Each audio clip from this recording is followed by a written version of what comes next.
everyone, welcome back in the physics class. I welcomes you on this online digital platform of Prince EduHub.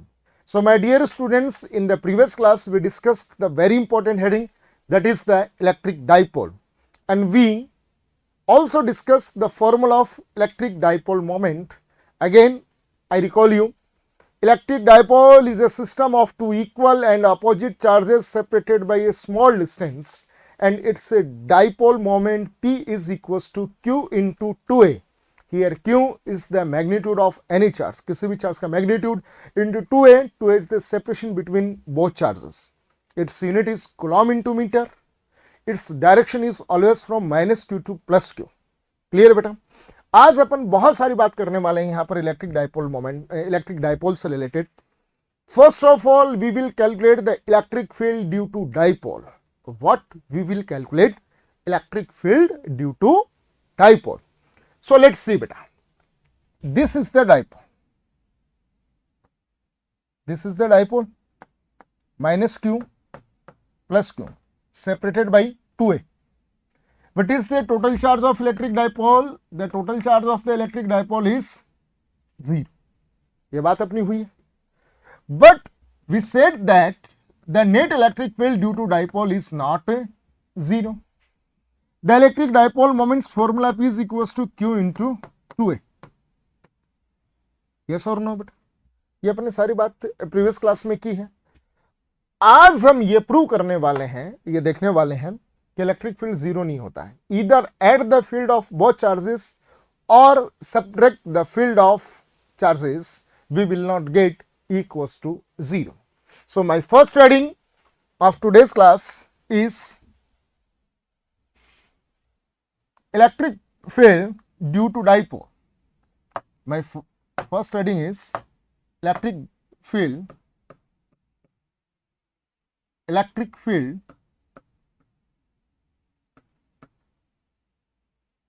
due to dipole. Electric field due to dipole. Now we have to find out the electric field due to dipole. So now first of all we will make the diagram of dipole. Minus Q, this is the minus Q, minus Q, this is the plus Q, separation 2A. Clear बेटा? अब एक चीज यहां से देखना, मैं आपसे एक बात कहूं कि दोनों चार्जेस को ज्वाइन करने वाली लाइन कौन सी है? Which line is joining the charges? Let's see. This is the line which is joining the charges. The line which is joining the charges is called axial line. Is called axial line. दोनों charges को मिलाने वाली line को ही क्या कहते हो आप? Axial line कहते हो. This is called axial line. This is plus Q and this is minus Q. The separation is 2A. Where is the midpoint of both charges? Let's say this is the midpoint. I can assume here this is the midpoint. This is the midpoint. This midpoint of dipole is called center of dipole, represented by O. This is the center of dipole. Center of dipole. Centre of dipole. तो बेटा एक चीज देखिए आप यहां से, अगर ये सेंटर है, अगर ये सेंटर है तो टोटल सेपरेशन कितनी थी? 2A. टोटल सेपरेशन कितनी थी? 2A. तो बेटा ये कितनी बची? A, and this will be A. Yes और no? The total separation is 2A. This is the mid point, so it will be the A and it will be the A. Now next line, listen carefully बेटा. A line which is passing through the center, and perpendicular to the axial line, is called equatorial line. एक ऐसी line जो centre से पास हो और axial line के perpendicular हो, that line is said to be equatorial line. तो equatorial कौन सी होगी बेटा? A line which is passing through the center, कहां से पास हो रही है? सेंटर से पास हो रही है, और एक्सियल लाइन की कैसी है? परपेंडिकुलर है. This line is called equatorial. This is called equatorial line. Clear. अब देखिए इसे, जैसे ये लाइन है, ये लाइन कैसे पास, क्या सेंटर से पास हो रही है? जी नहीं। लेकिन एक्सियल लाइन के कैसी है? परपेंडिकुलर है। तो क्या ये इक्वेटोरियल लाइन होगी? No, it will not be the equatorial line. What is the condition of equatorial line?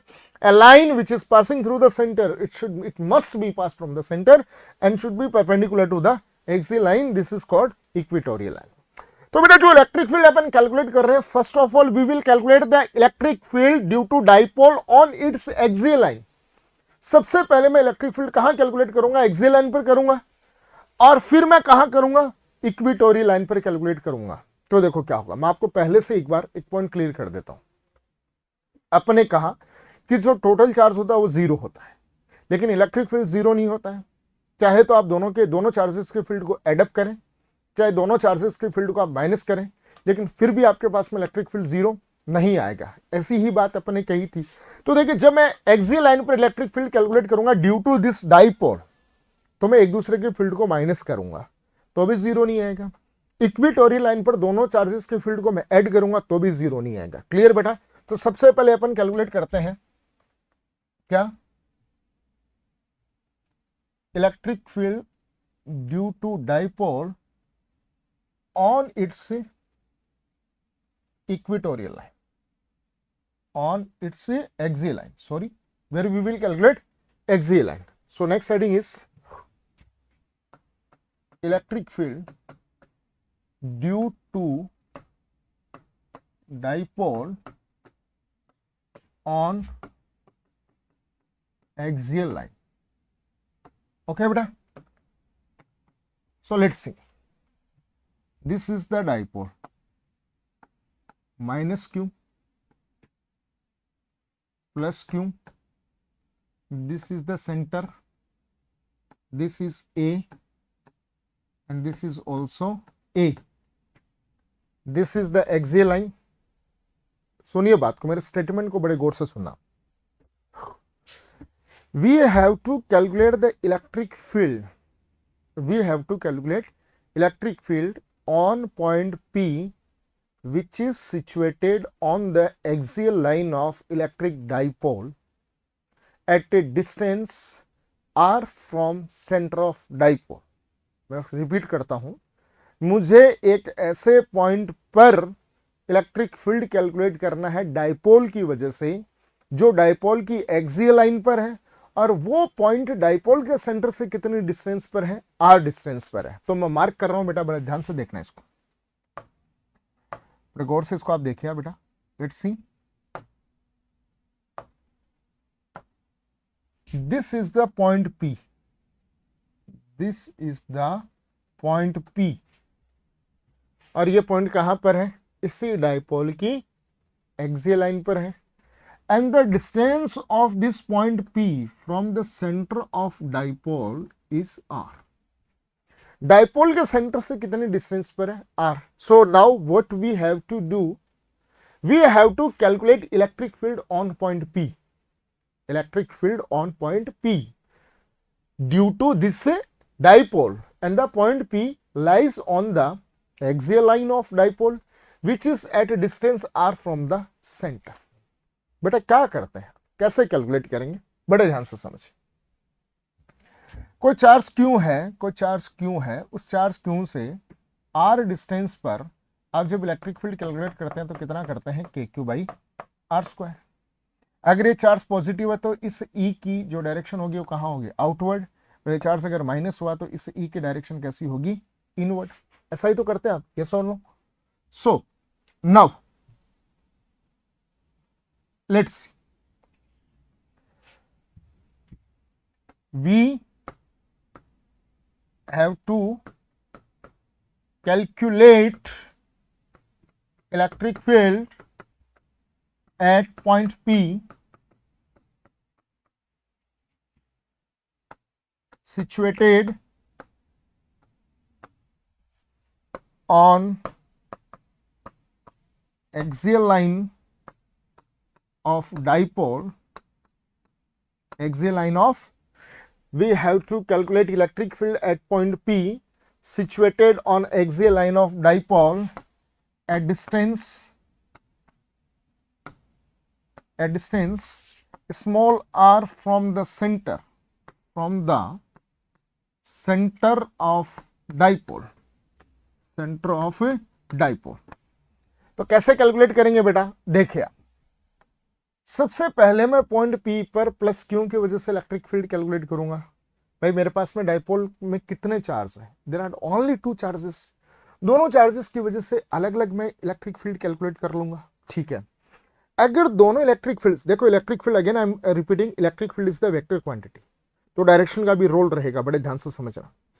अगर प्लस क्यू की वजह से पॉइंट पी पर इलेक्ट्रिक फील्ड मैंने निकाल लिया, माइनस क्यू की वजह से मैंने इलेक्ट्रिक फील्ड निकाल लिया, अगर पॉइंट पी पर दोनों चार्जेस का जो इलेक्ट्रिक फील्ड आया है उसकी डायरेक्शन सेम हुई, I will add both fields. अगर दोनों की डायरेक्शन अपोजिट हुई तो आई विल माइनस।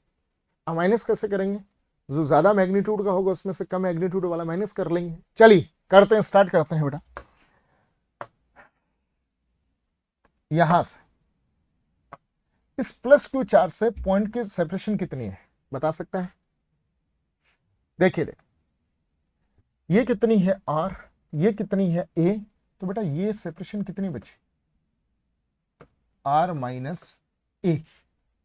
और माइनस क्यू चार्ज से सेपरेशन कितनी होगी, this is the R, this is the A, so the total separation will be R plus A, R plus A. तो बेटा प्लस क्यू चार्ज की point से separation हुई R minus A, और minus की वजह से, माइनस क्यू की वजह से हुई R plus A. So now first of all electric field at P due to plus Q charge, due to plus Q charge से E1, प्लस क्यू वाले का कितना है E1 equals to K Q by R square, K Q by R square, और plus charge से R square, R कौन होती है, चार्ज और पॉइंट के बीच का सेपरेशन। यहां पर आर कितनी है, आर माइनस ए, सेपरेशन कितना बेटा आर माइनस ए, तो आर माइनस ए का whole square. Clear? Now direction, direction इसको पॉइंट कह दीजिए ए और इसे आप कह दीजिए पॉइंट बी। बेटा प्लस क्यू की वजह से पॉइंट पी पर जो इलेक्ट्रिक फील्ड है उसको मैं कितना कह रहा हूं, E1 कह रहा हूं। कितना कह रहा हूं बेटा, E1 कह रहा हूं, E1 कह रहा हूं। तो E1 की डायरेक्शन किधर होगी, प्लस चार्ज है तो पॉइंट से दूर E1, ठीक है। E1 की डायरेक्शन बाहर, बड़े गौर से समझना। अरे फिर से रिपीट कर देता हूं यार, प्लस चार्ज है आर डिस्टेंस पर इलेक्ट्रिक फील्ड कितना, देखो आर माइनस ए कह दो इसको, तो ई कितना आएगा के Q by are minus A का होल स्क्वायर। लेकिन प्लस की वजह से इस पॉइंट पर डायरेक्शन कहां पर होगी, आउटवर्ड, यस और नो। चले क्लियर? नेक्स्ट, इस माइनस क्यू की वजह से पॉइंट पी पर जो इलेक्ट्रिक फील्ड होगा उसको मैं कह रहा हूं E2। माइनस क्यू चार्ज की वजह से पॉइंट पी पर जो इलेक्ट्रिक फील्ड होगा दैट इज द E2। अब E2 की डायरेक्शन किधर होगी, अगर ये भी प्लस होता तो E2 की डायरेक्शन इधर, लेकिन E2 की डायरेक्शन किधर होगी, इधर। क्लियर? तो बेटा E1 की डायरेक्शन तो है, E1 की डायरेक्शन तो है B2P, डायरेक्शन है B2P, और E2 की डायरेक्शन है P2A। देखो P2A डायरेक्शन है और E1 की डायरेक्शन B2P। तो डायरेक्शन देखिए, इसकी डायरेक्शन किधर आ गई, वेक्टर लगाऊं ऊपर, वेक्टर डायरेक्शन आ गई BP direction, B2P। Clear? Similarly electric field at P due to minus Q charge, due to minus Q charge, say E2 is equals to KQ upon R square. Who is the R? R is the separation between charge and point. Separation कितनी है minus Q और point के बीच की, R plus है, so it will be the R plus A का whole square. और vector form में डायरेक्शन किधर है, P2A, द डायरेक्शन इज ये डायरेक्शन। अब देखिए बेटा E1 और E2 की डायरेक्शन सेम है कि अपोजिट है, इट इज क्लियर दैट दोनों की डायरेक्शन कैसी अपोजिट है, तो एक दूसरे में से माइनस होके ही इलेक्ट्रिक फील्ड आएगा।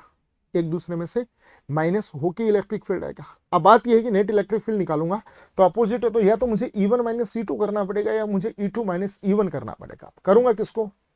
वेरी सिंपल यार, जिसका ज्यादा वैल्यू है उसमें ज्यादा वैल्यू वाले में से कम वैल्यू वाले को माइनस करूंगा। मुझे पता क्या अच्छा लगा कि वैल्यू ज्यादा किसकी है, वैल्यू कम किसकी है, दिख रहा है साफ साफ। इज इक्वल टू क्या होता है, KQ बाई आर स्क्वायर।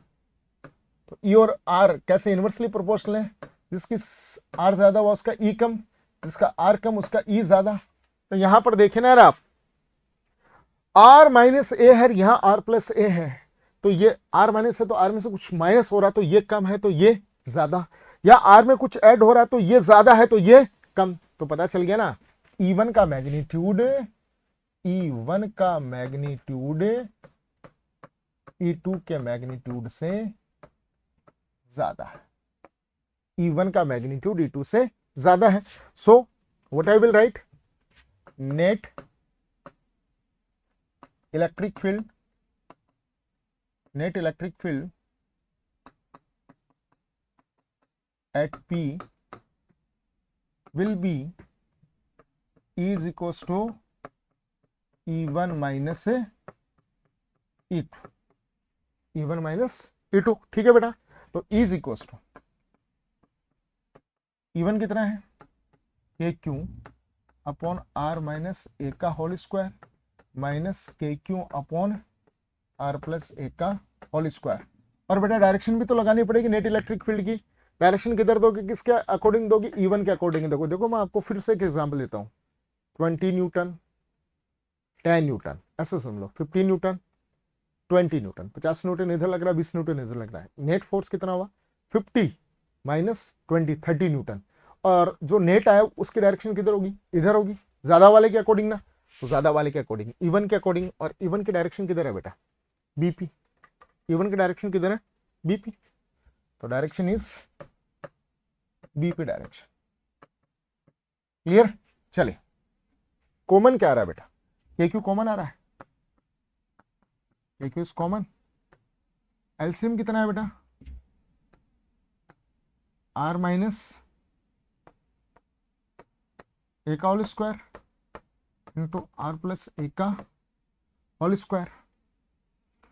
ऊपर कितना आएगा बेटा, यहां R माइनस से है तो यहां कौन आएगा, R प्लस ए का होल स्क्वायर माइनस यहां कौन आएगा, R माइनस का होल स्क्वायर। देखिए यहां R माइनस ए था तो यहां कितना है, R प्लस ए का होल स्क्वायर माइनस यहां कौन था, R प्लस ए था तो यहां कौन आ जाएगा, R माइनस ए का होल स्क्वायर। और डायरेक्शन कौन सी बेटा, BP direction.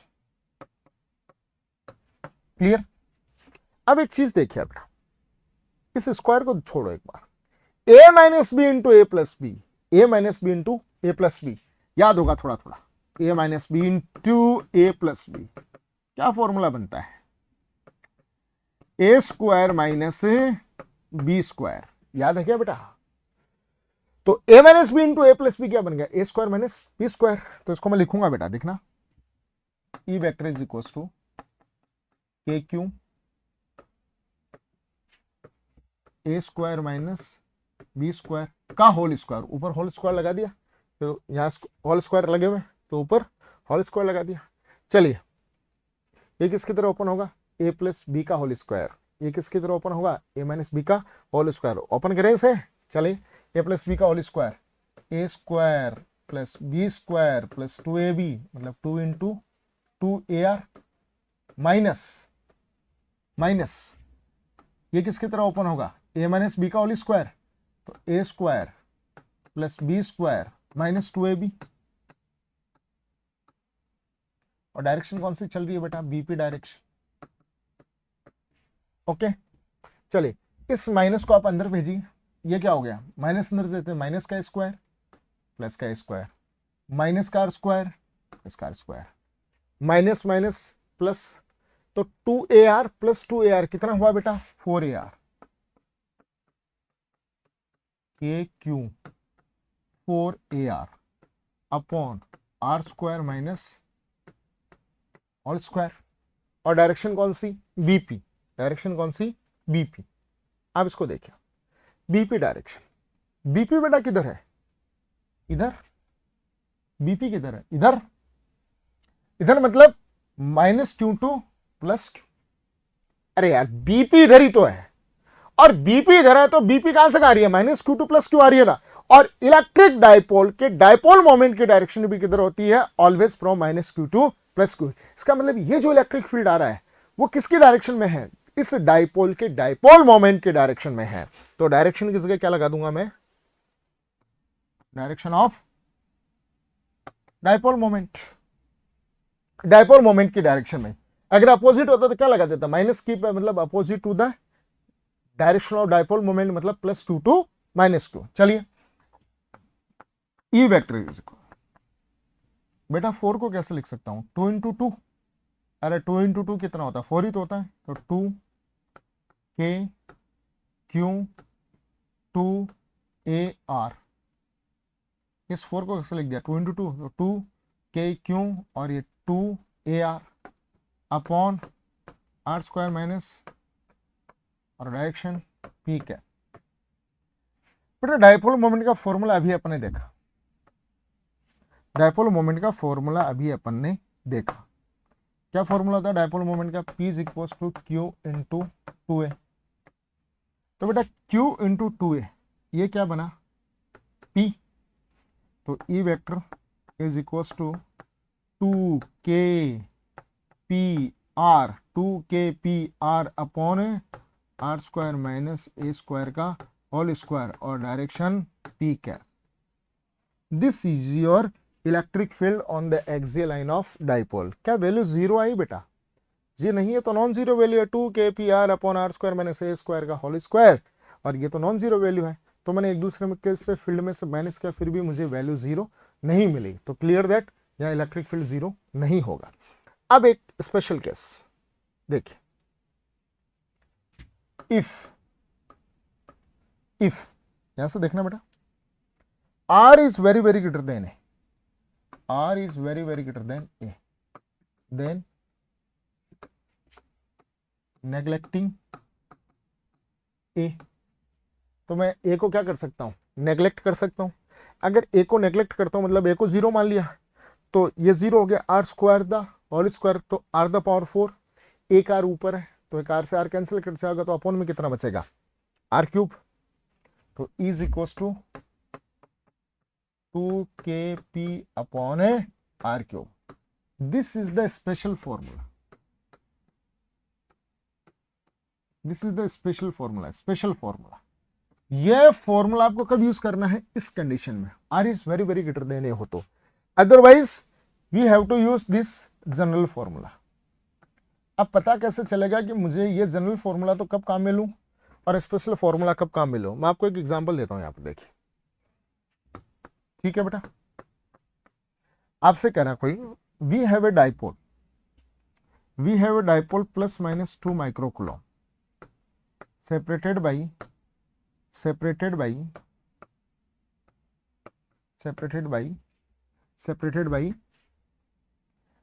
5 centimeter, separated by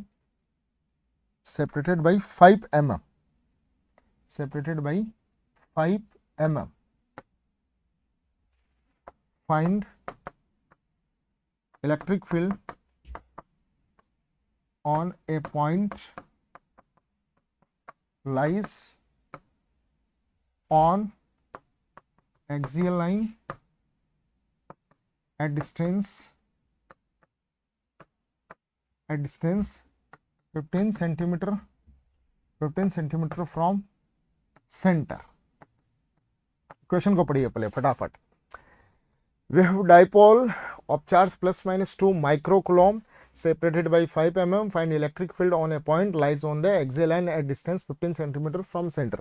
अगर मैं इसका डायग्राम बनाऊं तो ऐसे बनेगा, ये प्लस माइनस 2 माइक्रोकूलम लिखा ना, ये समझ लो क्वेश्चन ऐसे ही लिखा आता है, plus minus 2 microcoulomb, plus minus 2 microcoulomb, मतलब एक तो है माइनस 2 माइक्रोकूलम और दूसरा है प्लस 2 माइक्रोकूलम। तो देख लो माइनस क्यू प्लस क्यू दोनों का मैग्नीट्यूड इक्वल है ना, 2 माइक्रोकूलम और दोनों अपोजिट, एक माइनस का एक प्लस का। सेपरेशन कितनी है बेटा यहाँ पर, 5 mm मिलीमीटर, मतलब 5 इंटू 10⁻³ -3 मीटर। ये सेपरेशन है ना, ये पूरी 2A है, ध्यान रखना इसको। जो सेपरेशन गिवन होती है ना वो पूरी होती है, 2a होता है। अब मुझे क्या करना है, एक पॉइंट पर इलेक्ट्रिक फील्ड निकाला है, पॉइंट P जो है वो कहाँ है, इसके सेंटर से कितनी डिस्टेंस पर है, 15 सेंटीमीटर पर है। तो ये 15 कौन हो गई बेटा, R होगी, R सेंटीमीटर में है, 2a कितनी है 5 mm, a कितनी होगी 2.5 mm। तो R a के कंपैरिजन में ज्यादा नहीं है क्या बेटा, बिल्कुल ज्यादा है, R is very greater than a। ये mm में है और वो सेंटीमीटर में है, तो कौन सा फॉर्मूला यूज करूंगा, स्पेशल केस वाला यूज करूंगा। ये सेंटीमीटर में होता है, वही सेंटीमीटर में होता है, सेम ही कैटेगरी के होते हैं, तो मैं कौन सा फॉर्मूला यूज करता, स्पेशल फॉर्मूला नहीं, मैं तो जनरल फॉर्मूला यूज करता हूँ, बड़ा वाला जो फॉर्मूला मेरे पास में आया था। तो ध्यान रखिए, एनसीईआरटी में एग्जाम्पल भी आपके पास में। तो यहाँ पर मैं छोटा सा लिख के बता देता हूँ आपको। E कितना होगा बेटा, 2kp upon R cube, 2kp upon R cube. बेटा P निकालना पड़ेगा मुझे सबसे पहले, तो P कितना आएगा, Q इंटू 2a, तो P कोस टू Q कितना है 2 माइक्रो कूलम इंटू 2a कितनी है। अब 2a में ऐसे मत कर देना 2 इंटू 5 mm 10, नहीं, जो टोटल सेपरेशन आपको गिवन होती है ना, जो प्लस Q और माइनस Q के बीच की सेपरेशन होती है 5 mm 10 mm 5 सेंटीमीटर 10 सेंटीमीटर जो भी है, वो पूरी की पूरी किसके इक्वल होती है, 2a के इक्वल होती है, तो 5 mm। अब कन्वर्ट करो इनको, P कोस टू 2 माइक्रो का मतलब 10 टू पावर -6 इंटू 5 mm का मतलब 10 to power -3 coulomb into metre. तो बन गया P कोस to 5 to 10, 10 into -9 coulomb into metre, तो P कितना आ गया -8 कूलम इंटू मीटर। P आ गया बेटा, 2 पता है, 2 ही है, K की वैल्यू सबको पता है कितनी होती है 9 इंटू 10 टू पावर 9। P की वैल्यू आपको मिल गई। R सबको पता है कितना है 15 सेंटीमीटर है, सेंटीमीटर को किस में कन्वर्ट करो, मीटर में करो, और R क्यूब करना है तो इसका क्यूब कर दो एंड सॉल्व इट। क्लियर। तो ये आपके पास में बात होगी किसकी, डाइपोल के इलेक्ट्रिक फील्ड की, कहां पर, सी के एक्सियल लाइन पर। क्लियर बेटा। अब हम बात करेंगे next, the next heading is electric field due to dipole on its equatorial line. इसकी इक्वेटोरियल लाइन पर अपन इलेक्ट्रिक फील्ड कैलकुलेट करने वाले हैं। चलिए, the next heading is electric field due to dipole on its equatorial line. Equatorial line पर calculate करें बेटा। देखिए बेटा, ये मेरे पास में एक डाइपोल है, -q + q से point A point B, this is the centre. तो बेटा ये कितना हुआ A and this one is also A, yes or no? Now we have to find out the electric field on its equatorial line. तो equatorial line कौन सी है, ये वाली। Suppose that the point P situated on equatorial line at a distance r from center। Point axial line पर हो, point equatorial line पर हो, point की डिस्टेंस हमेशा ही हम कहां से एज्यूम लेते हैं, कहां से एज्यूम करते हैं, सेंटर से करते हैं। तो कंडीशन क्या होगी बेटा, we have to calculate the electric field on point P and this point P is situated on the equatorial line of dipole at a distance r from the center। जैसे मैंने axial line के लिए किया था, as it is मैं किसके लिए करने वाला हूं बेटा, यहां इक्वेटोरियल के लिए करने वाला हूं। दोनों चार्जेस की वजह से इलेक्ट्रिक फील्ड फाइंड आउट करूंगा, यस और नो, और दोनों चार्जेस की वजह से इलेक्ट्रिक फील्ड फाइंड आउट करने के बाद में देखूंगा कि सेम आए तो मैं ऐड कर लूंगा, ऑपोजिट आए तो मैं एक दूसरे को माइनस कर लूंगा। तो सबसे पहले इस +q चार्ज की वजह से पॉइंट P पर इलेक्ट्रिक फील्ड, +q चार्ज की वजह से इलेक्ट्रिक फील्ड कह दीजिए E1। E1 की डायरेक्शन कहां पर आएगी, आउटवर्ड, प्लस चार्ज है तो बाहर, और माइनस की वजह से, -q की वजह से कह दीजिए E2, लेकिन E2 की डायरेक्शन किधर आएगी, अंदर की तरफ आएगी, माइनस है ना, माइनस। बस ये अरे ऐसा कर रखा है यार, प्लस की वजह से बाहर और -q की वजह से अंदर, बस। तो प्लस की वजह से पॉइंट से बाहर और माइनस की वजह से पॉइंट से अंदर, ठीक है बेटा। Suppose that this is making angle theta. अब देखना, अगर ये एंगल थीटा है तो ये एंगल भी कितने होंगे, थीटा और थीटा। तो भैया इस E1 और E2 दोनों के क्या कंपोनेंट नहीं होंगे क्या, डेफिनेटली कंपोनेंट होंगे। अब कंपोनेंट कैसे होंगे वो देखना, कंपोनेंट लिख रहा हूं, ठीक है बेटा। इस E1 का इधर कौन सा कंपोनेंट आएगा, E1 cos थीटा, E1 का इधर E1 sin थीटा। ओके, इस E2 के भी कंपोनेंट, जिधर एंगल बन रहा है उधर cos कंपोनेंट, तो इधर कौन सा E2 cos थीटा, और इधर कौन सा आएगा E2 sin थीटा। अब देखो बेटा, E1 E2 sin थीटा दोनों की डायरेक्शन अपोजिट, अगर मैग्नीट्यूड भी इक्वल हो जाए तो दोनों एक दूसरे को कैंसिल आउट कर देंगे क्या, जी कर देंगे। तो मैं चेक करूं कि E1 sin थीटा और E2 sin थीटा इक्वल है या नहीं है। ठीक है बेटा, कोई मुझे बता सकता है कि ये चार्ज और पॉइंट के बीच की सेपरेशन कितनी होगी, मैं निकाल सकता हूं, परपेंडिकुलर, बेस, और ये कौन है, हाइपोटेनियस। तो सेपरेशन मेरे पास में आ जाएगी under root A square plus R square. ये लो, ये भी कितनी होगी, सेम ही तो होगी, under root A square plus R square. चलिए सबसे पहले अपन E1 E2 कैलकुलेट करते हैं। What is the E1? E1 is the electric field at point P due to plus Q charge. E2 is the electric field at point P due to the minus Q charge. चलिए बेटा, सबसे पहले E1 electric field at P due to plus Q charge, due to plus Q charge.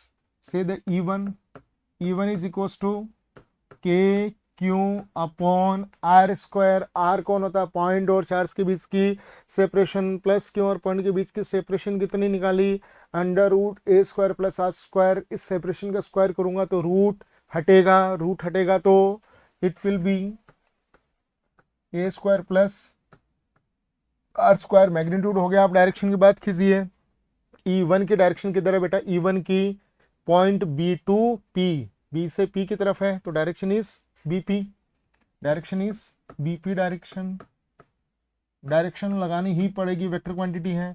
Next, electric field at P due to minus Q charge, due to minus Q charge. ठीक है बेटा, तो E2 इज equals to KQ upon, separation तो same है बेटा, देखो separation तो सेम है, under root A square plus R square. Square करूंगा तो रूट हट जाएगा, तो A square plus R square, और डायरेक्शन किधर है, ऐसे है, पॉइंट P2A, P2A। ठीक है बेटा, डायरेक्शन इज PA डायरेक्शन को तो रहने दीजिए, दोनों का मैग्नीट्यूड देखो, वैल्यू देखो, KQ upon A square plus R square, KQ upon R square plus A square. तो क्या कंक्लूजन लिखता कि E1 और E2 का मैग्नीट्यूड इक्वल है, से इक्वल्स टू E, और कितना है बेटा, KQ upon A square plus R square. अगर E1 E2 दोनों इक्वल हैं तो E1 साइन थीटा और E2 साइन थीटा भी दोनों कैसे होंगे, इक्वल, और इक्वल होने की वजह से दोनों एक दूसरे को क्या कर देंगे, कैंसिल आउट कर देंगे। तो बेटा दोनों चार्जेस के क्या साइन कंपोनेंट पॉइंट P पर इलेक्ट्रिक फील्ड फाइंड आउट करने में कोई हेल्प कर रहे हैं क्या, जी नहीं, कैंसिल आउट हो गए। सिर्फ कौन से कंपोनेंट की वजह से आ रहा है, कॉस कंपोनेंट की वजह से। वो भी क्यों आ रहा है, क्योंकि दोनों के ही कॉस कंपोनेंट की डायरेक्शन कैसी है, सेम है। तो मैं यहां पर क्या करूंगा, पॉइंट P पर इलेक्ट्रिक फील्ड किसकी वजह से होगा, due to the cos components, और दोनों कॉस कंपोनेंट की डायरेक्शन कैसी है, सेम है। तो मैं दोनों को क्या कर लूंगा, ऐड कर लूंगा। तो मैं क्या लिखूंगा यहां पर बेटा, देखिए,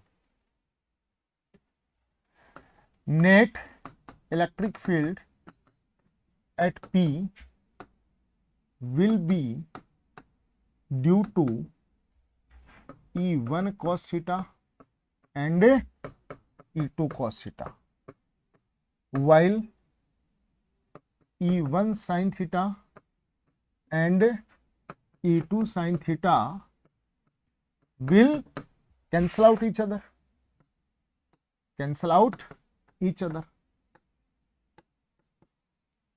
So net electric field at point P will be E1 cos theta plus E2 cos theta. Any problem? E1 cos theta plus E2 cos theta. अब एक चीज देखिए, आप कहीं ऐसे मत सोच लेना integration of E cos theta, नहीं यार, यहाँ बहुत सारे थोड़ी हैं, दो ही तो चार्ज हैं, तो दोनों के ही लिखूंगा ना मैं। वहां पर तो रिंग पर तो बहुत सारे एलिमेंट्स बन रहे थे, एक एलिमेंट थोड़े थे, DL DL DL DL DL DL बहुत सारे infinite number of elements assume कर सकते हैं, तो वहां पर इंटीग्रेशन यूज किया था। लेकिन यहां तो दो ही है, ई1 cos थीटा और E2 cos theta, directly add कर दो। अब डायरेक्शन देखो बेटा, ई1 cos थीटा और ई2 cos थीटा की डायरेक्शन किधर है? जो ई1 cos थीटा और ई2 cos थीटा की डायरेक्शन होगी वही रिजल्टेंट की डायरेक्शन आ जाएगी। किधर आ रही है? इधर। इधर मतलब बी से पी की तरफ, और बी से पी की तरफ मतलब plus Q to minus Q, और डाइपोल मोमेंट की डायरेक्शन किधर होती है? Minus Q to plus Q, मतलब अपोजिट आ रही है। माइनस क्यू से प्लस क्यू होता तो प्लस पी कैप लगाता, मतलब डाइपोल मोमेंट की डायरेक्शन में, और plus Q to minus Q आ रही है मतलब opposite to the direction of dipole moment, मतलब माइनस पी कैप। तो डायरेक्शन कैसे लगाऊंगा मैं? यहाँ पर ई वेक्टर की डायरेक्शन किधर लगाऊंगा? नेट इलेक्ट्रिक फील्ड की माइनस से पी कैप। तो इज इक्वल टू E1 और E2 दोनों इक्वल है बेटा। अभी मैंने कहा है कि E1 और E2 दोनों इक्वल है। किसके इक्वल मान रखा? E के। तो ये क्या आ गया? E cos theta plus E cos theta minus P cap E cos theta plus, ये कौन है? ये नेट इलेक्ट्रिक फील्ड है ना, नेट इलेक्ट्रिक फील्ड। तो E net is equal to E cos theta plus E cos theta कितना है? 2E cos theta और माइनस से पी कैप। बेटा E कितना है? 2। E कितना है? E किसके इक्वल है? E1 E2 के इक्वल है, KQ upon A square plus R square. और मुझे कौन सी है? cos theta. cos थीटा किससे? इस ट्रायंगल से निकालो, चाहे इस ट्रायंगल से निकालो, किसी से भी निकालो। cos theta is equal to base upon hypotenuse. Base कौन है? A, और हाइपोटेनियस कौन है? Under root A square plus R square. Under root मतलब पावर 1/2, तो A अपॉन A square plus R square the power 1/2। Clear बेटा? तो चलिए रखते हैं वैल्यू सारी। तो E net is equal to 2 E cos theta is the KQ upon A square plus R square into cos theta. cos theta कौन है? A अपॉन A square plus R square the power 1/2। ऐसे इतनी देखिए बेटा, A square plus R square the power यहाँ कितनी है? 1 है। अरे भैया यहाँ पावर कितनी है? 1 ही तो है। यहाँ पावर कितनी है? Here the power is 1। Here the power is 1। Here the power is 1 and here the power is 1/2। Base same होता तो पावर क्या होती है? एड 1 प्लस 1/2 कितना बेटा? 3/2। यस और नो? तो ये लिख दिया मैंने। तो देखिए ऊपर ई नेट, और डायरेक्शन चली रही है माइनस पी कैप। तो E net is equal to K Q, इस 2 को मैं ए के साथ में लिख रहा हूं, 2A upon A square plus R square the power 3/2 and the direction is the minus P cap. Q into 2A, P होता है बेटा डाइपोल मोमेंट होता है P, is equal to Q into 2A। Okay, you have to mention in the side.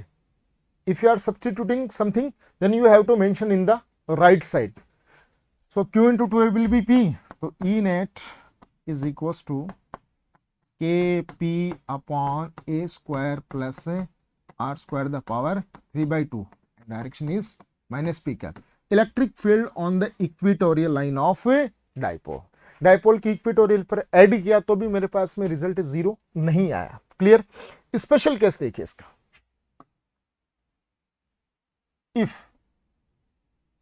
If R is very very greater than A, then A को क्या करूंगा? Neglect करूंगा तो A0 R square the power 3/2, 2 से 2 cancel out, तो कौन बच गया? R cube.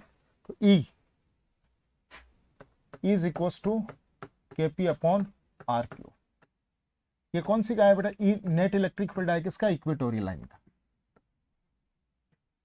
ठीक है, स्पेशल फॉर्मूला कब करोगे? जब R very very greater then होगा। बताया भी प्रीवियस में कि एनसीईआरटी में एग्जांपल दे रखा उसका, mm में है वो सेंटीमीटर है, तो समझ जाना वहां पर। अब एक नोट लिख रहा हूं मैं, बेटा सुना। एक्सियल लाइन का इलेक्ट्रिक फील्ड कितना था? 2 KP अपॉन R क्यूब, और E इक्वेटोरियल कितना आया है? KP upon R cube. ठीक है बेटा, तो यहां से मैं क्या लिख सकता हूं? E axial is equal to twice of KP upon R cube, मतलब इक्वेटोरियल, इक्वेटोरियल। तो एक्सियल लाइन का जो इलेक्ट्रिक फील्ड होगा डाइपोल का, वो इक्वेटोरियल का कितना होगा, जस्ट डबल होगा। तो बेटा अगर आपको अलग अलग कैलकुलेट करवा रहा है examiner, find out the electric field on its axial line, find out the electric field on its equatorial line, no need to calculate 2 times, calculate the electric field on equatorial line पर calculate करो और उसको किससे multiply कर दो, 2 से multiply कर दो, you will find out the electric field on the axial line। तो ऐसे भी कह सकता हूं मैं E axial upon E equatorial to 2। Clear. तो यहां पर ये इलेक्ट्रिक फील्ड जो हेडिंग थी डाइपोल की, that is completed. Clear to all of you बेटा। Next remaining the headings of the dipole will be discuss in the upcoming class, so see you very soon. Till that, stay home, be safe. Thank you.